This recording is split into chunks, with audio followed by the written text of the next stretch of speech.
Adventurer Sam Cossman considers himself the Indiana Jones of the digital era. When you see his videos, it's easy to understand why. Cossman traveled 6 times to the volcano-dotted nation of Vanuatu in the South Pacific. He's made 2 expeditions inside the active Marum crater. Using drones, GoPros, and other wearable technology, Cossman and his team recorded dramatic footage. It shows a 2,000-degree lava lake known locally as the entrance to hell. That video quickly became an internet sensation. Sam Cossman joins us in Studio 57. Good morning, Sam. Good morning.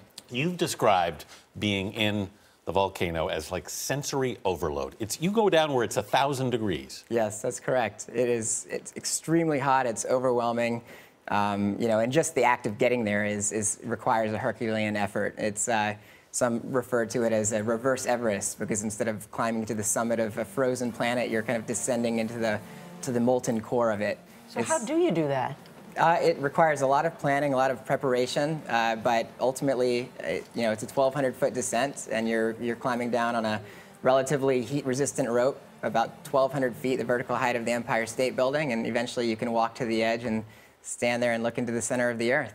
But you were actually hit by a piece of lava. I mean, this is incredibly dangerous. It can be dangerous. There are calculated risks, but yeah, I mean, the lava is a force of nature. It's totally unpredictable, and you have to keep an eye on it. We went with volcanologists and people who are able to kind of understand the seismic activity and give us indications to whether there's any extreme dangers, but it was worth the risk. We got some amazing footage. We should point out, you're going down the height of the Empire State Building in these things, right? That's right. You're wearing a suit to protect you, theoretically, up to about the temperature you get to? That's correct. But you lost 2 or 3 drones on one expedition, didn't you? Yeah, so the drones, they're subject to heat. There's tremendous amounts of toxic gases which corrode the electronics.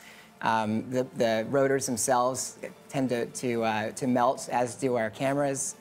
So we did lose a couple of the drones, but fortunately we were able to still secure the footage. Also GoPros mounted. What do you feel when you're suspended there? What, 20 meters, you said, above the lava? Yeah, you're about 20 meters from the actual lava. It's kind of exploding like the Bellagio fountain. It's just There's no music, though. There's no music, and it's unlike anything I've ever experienced. It's like taking a glimpse into the center of the world. What does it feel like on your skin when it's that hot? Yeah, you feel kind of like a baked potato that's sitting in the embers of a campfire.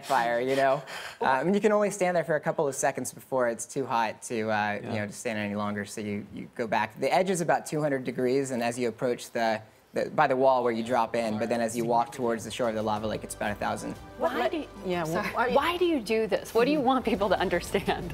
Well, I think I was just wired this way. I'm fascinated by the planet and science, and I've always kind of gotten a kick out of going places that are hard to reach, hard to gain access to, and I have the desire to share these miraculous kind of hidden gems of the world with others who don't have the opportunity to go explore that. So I believe that we're at a point now where technology is becoming increasingly available, and we're able to use it in ways that are kind of unconventional and peer into parts of the world that other explorers and adventurers in the past haven't been able to see. What did you learn?